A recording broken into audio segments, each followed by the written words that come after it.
Hello and thanks for joining us for today's webinar, A Secret Weapon, Groundbreaking High-Temperature Performance Analysis of Pulse Ingredients. I'll be the moderator for today. I write on a variety of subjects concerning the food and beverage industry. I'll be joined today by Charlie Kauffman, who is Senior Product Specialist, Ingredients Performance for PerkinElmer. Also joining today is Dr. Yongfeng, Assistant Professor and Ministry of Agriculture Endowed Research Chair in Carbohydrate Quality and Utilization in the Department of Food and Bioproduct Sciences, University of Saskatchewan. Starch and flour have been widely used in various food products to deliver multiple functions. Pasting and gelling are important functional properties of starch and flour for the food industry to evaluate their performance and suitability for final applications.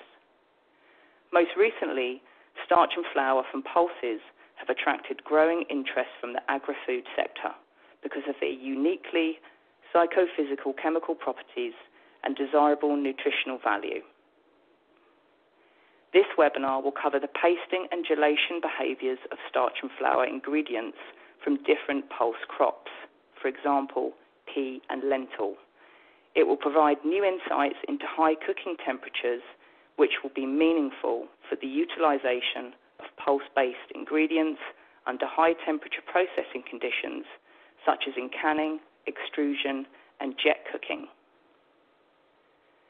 We will share a case study of high-temperature analysis of lentil performance using the PerkinElmer RVA 4800. This study shows performance differences related to various particle size distributions and a new characterization of intact lentils that corresponds to in vivo lentil performance. The study could expand industry assumptions about particle size and descriptive power in performance analysis. So now I'd like to introduce our first presenter, Dr. Yongfeng. Okay, it's all yours. Thank you for the introduction. In this part of the webinar, I'm going to talk about some of our recent collaborative work with Gelatinization to use their new model of the rapid whisker analyzer, RVA 4800, to determine the pasting and the gelling property of horse starch and the flour. I will start with the amylose content, thermal properties, pasting property, and gelling property of the starch at 95 to 140 degrees Celsius. And then for this part, I will compare the pulse starches with the maize and tapioca starch. Both maize and tapioca are known to be important crops for the global starch industry. After that, I will move to the chemical composition, particle size distribution, thermal properties, and pasting and gelling properties of the pulse flours at 95 to 140 degrees Celsius. And for this part, maize and the tapioca flour will also be included for comparison. So this slide shows the amylose content of the different starches. So basically, based on the amylose content, we can group the starches into two types. The first type is the normal variety. And then within the normal variety, we can see that pea and the lentil, they have a higher amylose content than the normal maize and the tapioca starch. And based on our work with the different pulse starches, we are usually looking at the amylose content of 35 to 42 degrees Celsius. But for normal maize and then tapioca starch, usually they have amylose content of 25 to 32%. And also for the second group, we can see the high amylose starches, which include the wrinkle pea, which had an amylose content of about 65 degrees Celsius. Then for the two high-amylose maize starches, we include our high-amylose maize 50, which had amylose content of 60%, and then for the high-amylose maize 70, HA70, which had an amylose content of about 70%. Because the gelatinization properties are closely related to pasting and the gelling properties, we measure the gelatinization properties of the starches first. So what we can observe from this slide is the pea and the lentil, they had a gelatinization temperature lower than the normal maize and tapioca starch. And very interestingly, for the high-amylose maize and high-amylose wrinkled pea starch, we also observed the wrinkled pea starch had slightly lower gelatinization temperature than the HA50 and HA70. Another very important feature between the high-amylose starches and then the normal starches is the conclusion gelatinization temperature of the high-amylose starches. They are above 95 degrees Celsius. So when we use the old RVA to analyze the pasting and gelling properties of the high-amylose maize starches, what we experience or what we can find in the literature is usually they show very low pasting viscosity and they form very weak gel. So one very important question for today's webinar will be how will they behave differently when they were pasted at high temperature, and I will talk more about this later. Another factor that could affect the pasting and the gelling behaviors of the starch is the formation of amylose lipid complexes. As we can see on this slide, only the maize starch they were able to form the amylose lipid complexes, or ALC. And based on the enthalpy changes of the amylose lipid complexes, the amounts of ALC were much higher in HA50 and in HA70.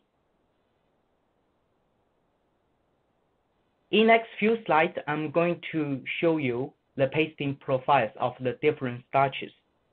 And for this slide, we just show the pasting profile of the pea starch when the sample was pasted at 95 all the way to 140 degrees Celsius. So basically, when the heating temperature increased all the way to 140 degrees Celsius, we did not observe any difference in the pasting temperature or the peak viscosity. For the final viscosity, which is at the end of the pasting profile, what we observe is at first increased at 110 degrees Celsius and then decreased to when the temperature is above 110 and then decrease all the way to 140 degrees Celsius. The decrease in the final viscosity at a higher pasting temperature could be explained by two factors. The first is the thixotropic breakdown of the paste.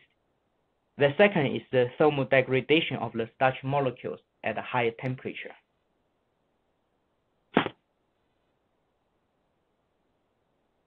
This slide, we compare the pasting profiles of the pea, lentil, normal maize, and tapioca starches at the 5 different temperatures.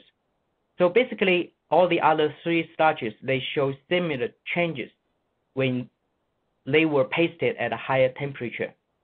Then the pea starch was the only starch showed an increased final viscosity at 110 degrees Celsius.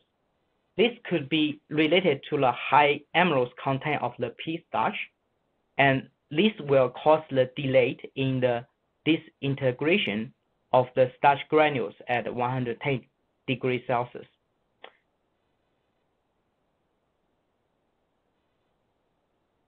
In next few slides, I'm going to show you the pasting profiles of the high amylose starches.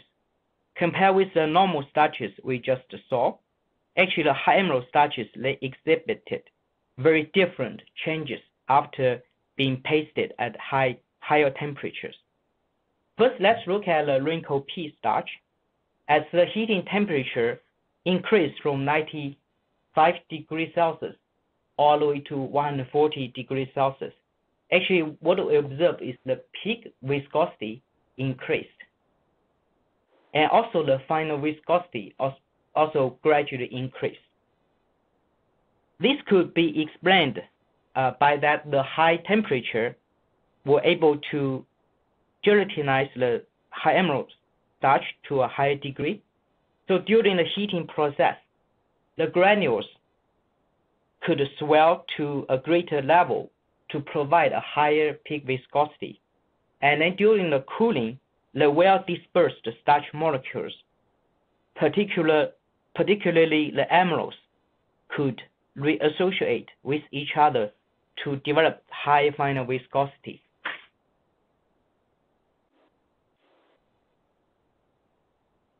We also try to compare the wrinkle pea starch with the high-amylose maize starches. For the HA50 and the 70, we observed increase in the peak viscosity as the heating temperature increased. The change could also be ascribed to a greater level of the starch gelatinization, as we just discussed. Then compare with the wrinkle pea starch, the main difference we observe is actually the final viscosity of these two starches. They increase first all the way to 120 degrees Celsius, but at 130 and 140 degrees Celsius, the final viscosity decreased. This could be related to the formation of amylose lipid complex in the high-amylose starches. So during the cooling process, they will precipitate out from the aqueous medium, and this component won't contribute to the development of the final viscosity. But because in wrinkle pea starch, we already discussed, there was no amylose lipid complex formation. Because of that, we can see the final viscosity of this high-amylose starch just gradually increase all the way to 140 degrees Celsius.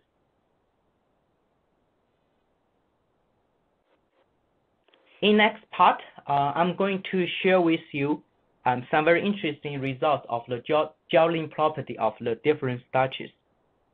So for this slide, we can see that at a cooking temperature of the 95 degrees Celsius, the pea and the lentil starch, they form a much firmer gel than the normal maize starch. We also believe this is related to the high amylose content of the pea and the lentil starch.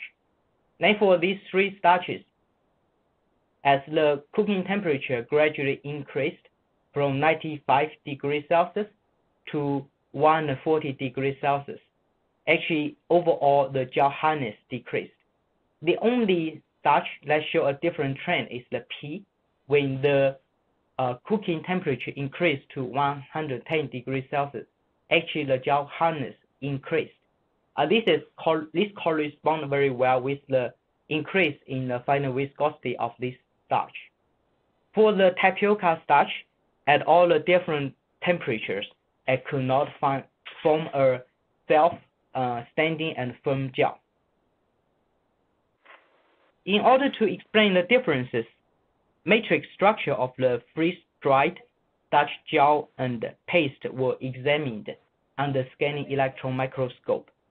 For the pea gel matrix, we can observe the matrix is filled with the cell structure as marked by the 5-point star.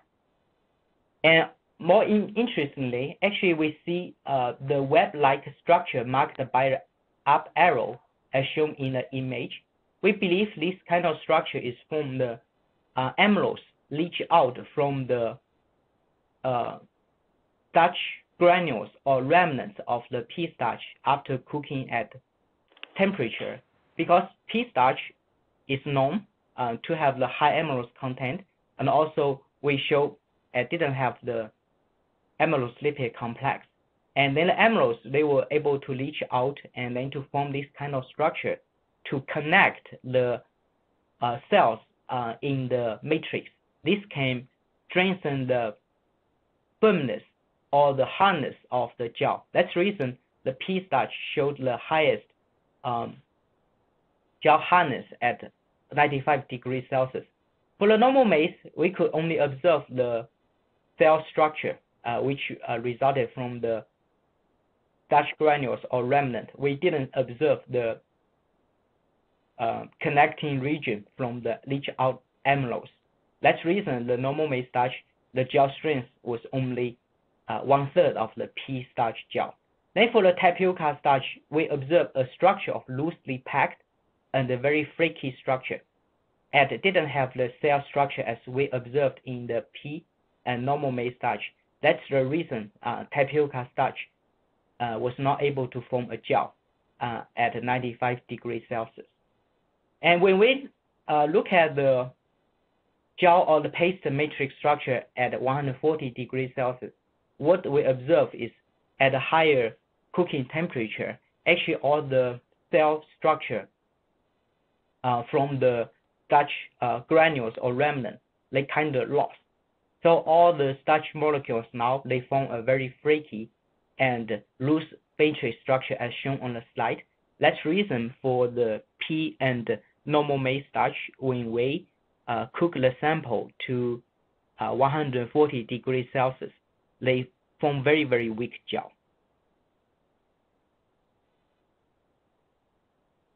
This slide shows the gelling property of the high-amylose starches at the different cooking temperatures. And as I mentioned before, because of the high-amylose starches, they have a very high gelatinization temperature. So when we cook it at the 95 degrees Celsius, actually they form very weak gel or just a paste. Very interestingly, when we increase the cooking temperature, the starch now they were able to form a very good gel. And for the wrinkled pea starch, actually at 140 degrees Celsius, the gel hardness reached more than 800 grams. So it's the firmest gel among all the starch across all the 5 cooking temperatures. So in order to explain the difference, we also observe the gel or paste matrix structure of the 2 high-amylose starches, wrinkled pea and HA70. So because of the high gelatinization temperature, when we cook these 2 starches at 95 degrees Celsius, we can still observe the starch granules with a good integrity here. So they only swell to a limited degree. So they couldn't form a very compact matrix structure to support the gel formation.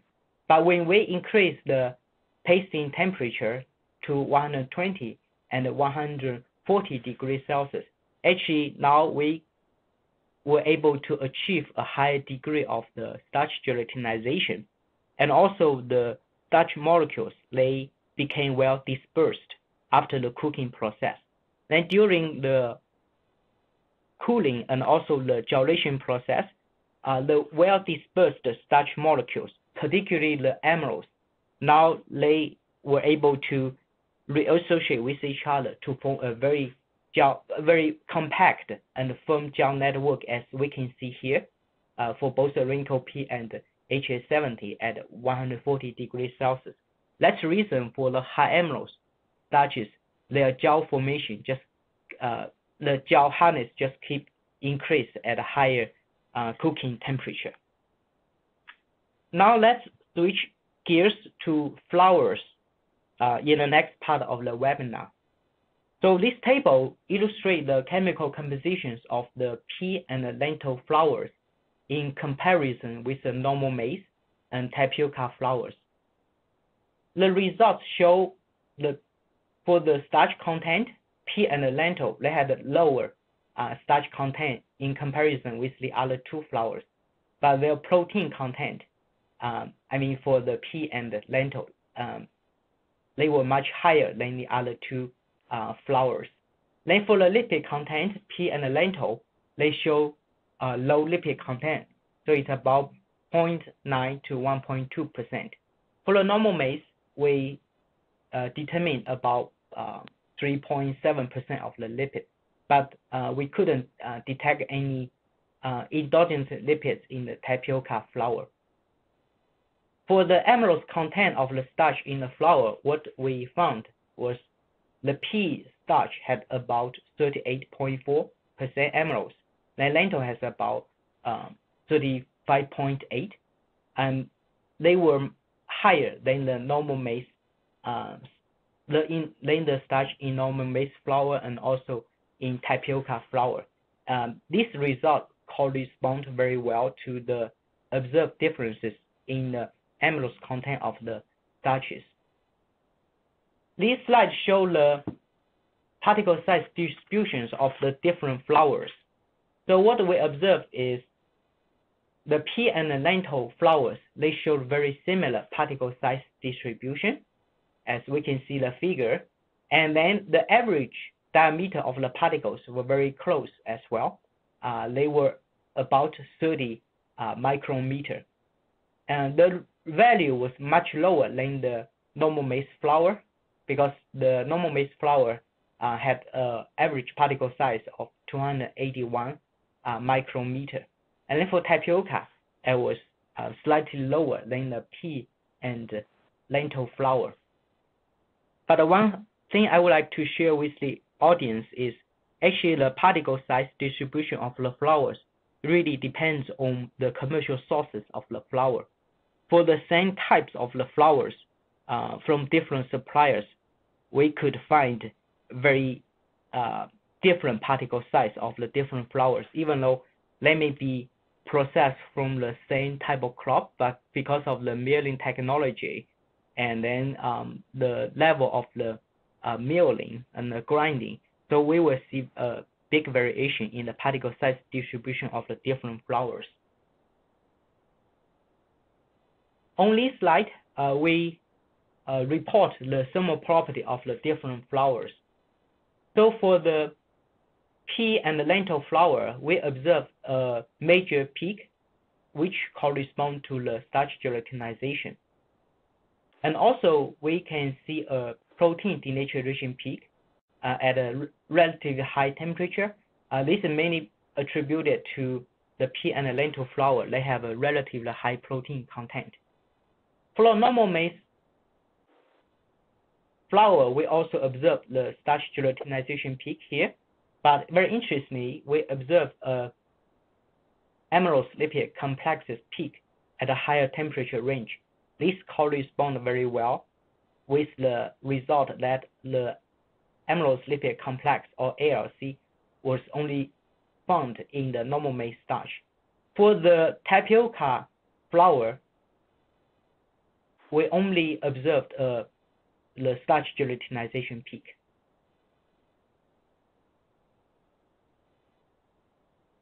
Then for the pasting temperature, we also analyzed the pasting profile of the flours of the different heating temperatures.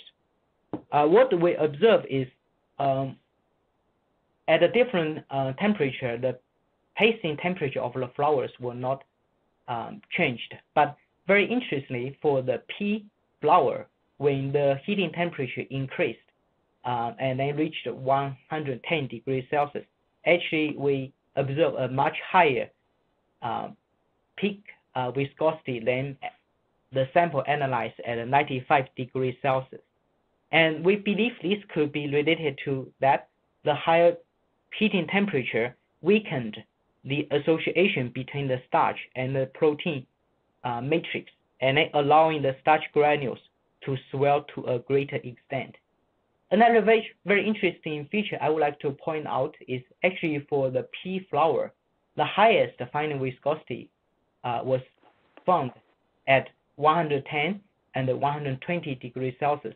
This result may suggest the flour, they may have a higher resistance to thermal to the high temperature processing. This slide, we just want to compare the pasting profile of the pea and lentil, normal maize, and then tapioca flours. So basically what we found was the pea and the lentil, they show very similar trend of the changes after being heated at a higher temperature. So the highest peak viscosity were found at a temperature equal or above 110 degrees Celsius. But for normal maize and the tapioca flour, actually with a higher heating temperature, we did not observe any changes in the tasting temperature or the peak viscosity for these two flours. So their changes were very similar to the isolated starch as we shown in the first part of the webinar. And we believe the differences in the tasting profile of these flours were related to the different chemical compositions. For the flours, we also measure their gelling property at different heating temperatures. And so for the pea, lentil, and the normal maize, we observed they actually form the firmest gel at a heating temperature of 120 degrees Celsius. But for the tapioca flour, at all the three different cooking temperatures, it could not form a gel. So in order to explain why at a different temperature, the flours, they form very different, the gel of a different hardness values. We also look at the matrix structure of the normal maize flour and also pea flour at a different temperature. So what we observed is for the normal maize and the pea flour, when the cooking temperature reached 120 degrees Celsius, actually the protein and the fiber matrix now they gradually get dispersed, and actually we can see the cell structure as we observed in their respective gels.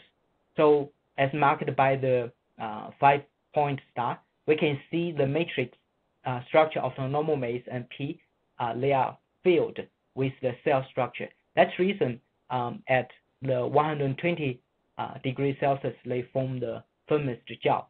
But as the temperature further increased to 140 degrees Celsius, so this kind of structure gradually, the cell structure gradually lost, and then the gel hardness decreased again.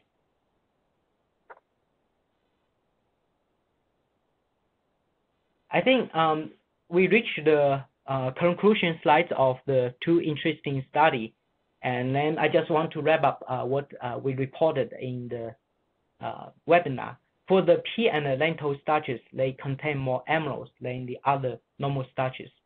But for the pulse and tapioca starch, we couldn't detect any amylose lipid complex in these starches, but I was only find in the normal maize starch. And then compare with the normal maize and tapioca starch, pea and the lentil starches displayed lower breakdown but higher setback and final viscosities, and they form stronger gels. This is a very well-known feature of the pulse starches. That's the reason in some Asian countries, like in China, glass noodles and also the jello type of dessert can be prepared from the pulse starches. But for other starches like normal maize or tapioca starch or potato, we couldn't develop any similar product from them. Generally, when the heating temperature increased, the pasting temperatures and the peak viscosity of the pea, lentil, and other normal starches remain unchanged. However, their final viscosity and gel hardness progressively decreased. For the high-amylose wrinkle pea and the maize starches, they require a higher heating temperature. Based on the data we show in our studies, we need a temperature of 110 or even higher for the development of the pasting and the viscosities, and for the formation of the firm gel. I think this is a very important information when we try to use the high-amylose starches to as a thickening agent or as a gelling agent in food and non-food application. We really need to reach a very high cooking temperature to reach the optimal viscosity development or also the gel formation. And another note I would like to add is the RV4800 is a very useful tool, and also it can be used as a viscometer or also used as a cooking device to measure the tasting and the gelling property at the high heating temperature. So the information can be related to the behaviors of the starch and the flour ingredient in high temperature processing, for example, retorting, also in extrusion. And for the pea and the lentil flours, they contain less starch but more protein than the normal maize and tapioca flour. And for the pea and lentil flours, they require a higher temperature to reach the optimum peak viscosity, as we can see from the study. Then the highest final viscosities were observed at 110 to 120 degrees Celsius.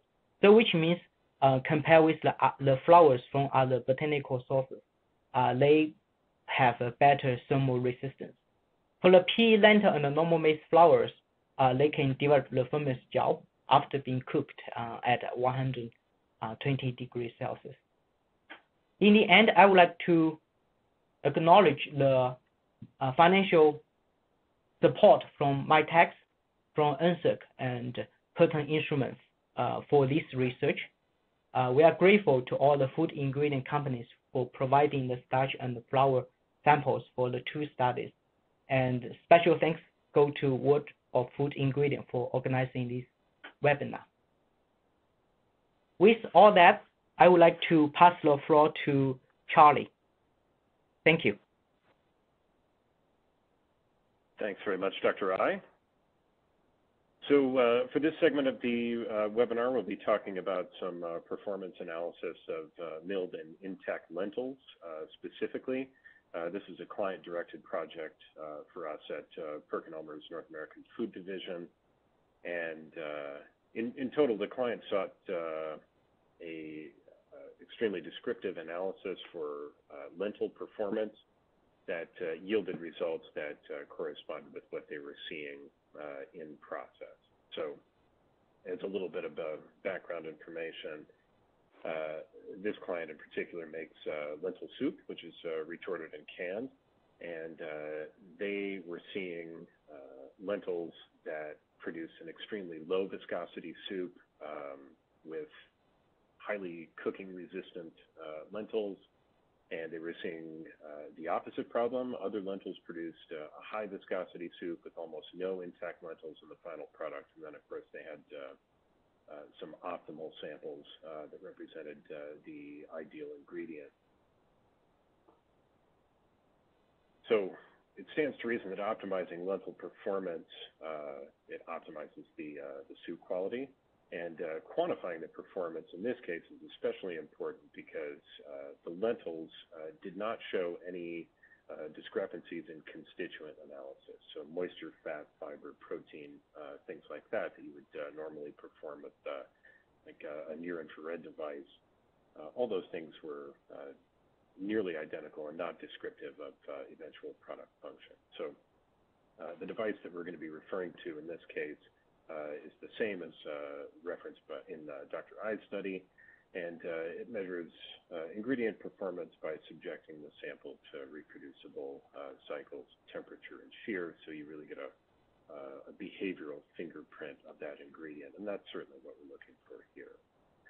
So, as I alluded to before, the goals for this method development study were to create a test that yielded results like what the client was observing in real life. So discrepant for different sample populations, statistically significant discrepancies at key points along the cooking curve, and illustrate the differences in particle size effect between knife milled samples with poorly controlled particle size and lab milled samples with well-controlled particle size.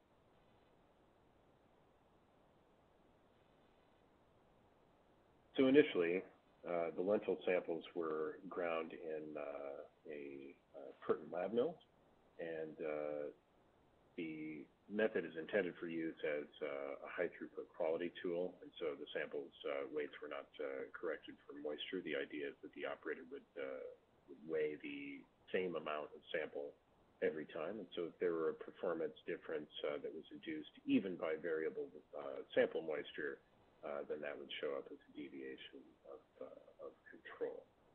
So the samples were subjected to the 140-degree maximum pasting cycle that you saw referred to previously in Dr. I's presentation, and this really represents the upper limit temperature-wise of the RVA 4800's capability. So each sample was subjected to this high temperature pasting cycle, and to demonstrate the repeatability of the analysis, we evaluated the low viscosity soup sample, or rather the lentils that produced low viscosity soup in triplicate. And the repeatability measurements showed a standard deviation of less than 4% for the descriptive analysis of the various samples. So we can tell that this test was sufficiently descriptive. And you can see the triplicate analyses overlaid here. I'm going to move a little rapidly through this portion of the webinar because I want to get to the really fun part at the end. But historically, the best way to characterize the performance of a grain is to mill it, to grind it, and to control the particle size as uniformly as possible. And so that was the approach that we took at the outset here. And so you can see that the samples did fall into a statistically discrepant populations, but the results were confounding with regard to what the client was actually seeing in the actual soup. So the high viscosity soup lentils yielded the lowest pasting viscosity when prepared in this fashion, and the lowest viscosity soup lentils led to the highest pasting viscosity when ground and sieved. So while this is discrepant and it's certainly indicative of individual product performance, the samples are repeatable enough to have specifications ranges built around them, but they're not descriptive of actual product quality. So the client provided some knife milled samples that showed a larger average particle size and a much larger particle size distribution than, of course, the lab milled samples would.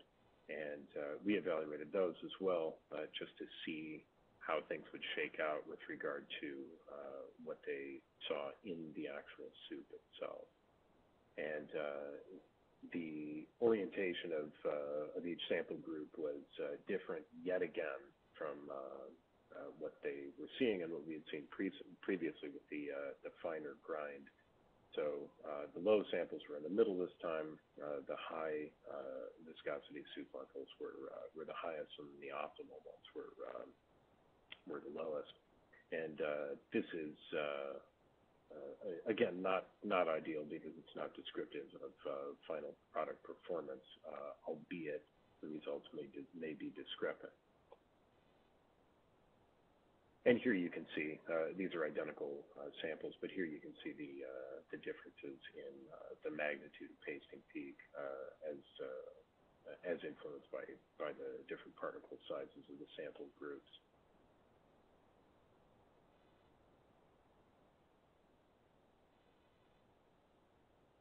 So then we have to move on.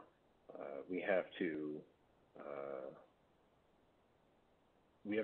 change the analysis in some way to make it more descriptive of what the client is seeing in real life.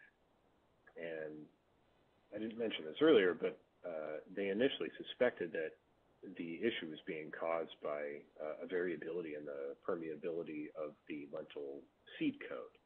So the client went to the trouble of decorticating 500 kilograms or so of these low viscosity problem lentils and put them through the pilot cooker, and they saw exactly the same thing. So removing the seed coat does not solve the problem. So one of the nice things about a device like the RVA 4800 is that it's infinitely customizable in terms of the temperature and mixing configurations that you can program into it. And the client suggested that we could use it to evaluate the intact unground lentils, just whole lentils in water. And the sample interface is robust enough, and there's enough space between the sample interface and the side wall of the reaction vessel that we thought it probably could accommodate the passage of intact lentils and allow them to flow more or less freely and circulate within the sample module. So the plots that we're going to see are noisier than the milled or ninth milled lentils, and that's owing to the spikes in torque as recorded by the torque sensor when the interface encounters an intact lentil. So it looks a little bit like this for the high and optimal viscosity soup lentils, and you can see that before the lentils are cooked in the early stages, it's an extremely noisy plot, and things tend to smooth out and come together later on in the test.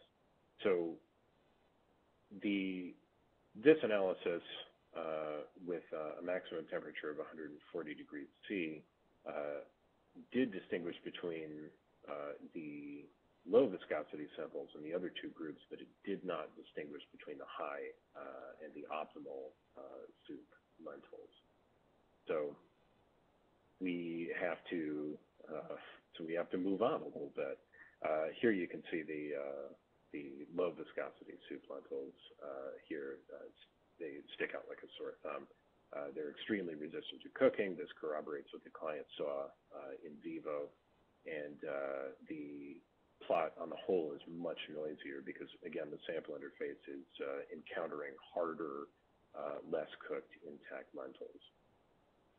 So the client gave us a little more information about their cooking process, and the method was refined to reduce the maximum temperature of the test to what the client actually uses in production at 120 degrees C. And then the cooling ramp was extended from a final minimum of 50 degrees C, was extended down to 25 degrees C to room temperature. So these changes showed discrepant results for the high and optimal samples, but the low viscosity samples became even less cooked at 120 C, and it generated a noisier result that made it less of a scientifically responsible analysis. So in order to resolve that issue, we extended the length of time that the samples spend at the maximum temperature of 120 C, and that was in an effort to cook these low viscosity lentils enough to reduce the noise that we see in the plot. And this actually worked really well. So the final test configuration, you can see here, it starts at 50 degrees C and then continues up to 120, where everything is cooked to the extent that it's going to be cooked, and then it's reduced down to 25 degrees C. So here you can see the three sample groups separated really beautifully. Due to the noisiness of the low viscosity sample group, statistically kind of all bets are off with those results, but we did see an extremely good description between the high and optimal sample groups, and that's really what we were looking for here. And so this is just a summary of these findings, extending the hot phase of the test and reducing the final temperature from 50 degrees to 25 degrees C. really did the trick here, and it illustrates the experimental agility that you have when you're using a device like this, where you can infinitely tinker around with the sample presentation options and then the test configurations that you're subjecting the sample to. So with that, I'll end this portion of the webinar. My contact information is listed here, and thanks for your kind attention, and we'll welcome any questions via email. Okay, thank you both very much for your insightful presentations. They were both extremely interesting, and I'm sure they'll be useful to the audience.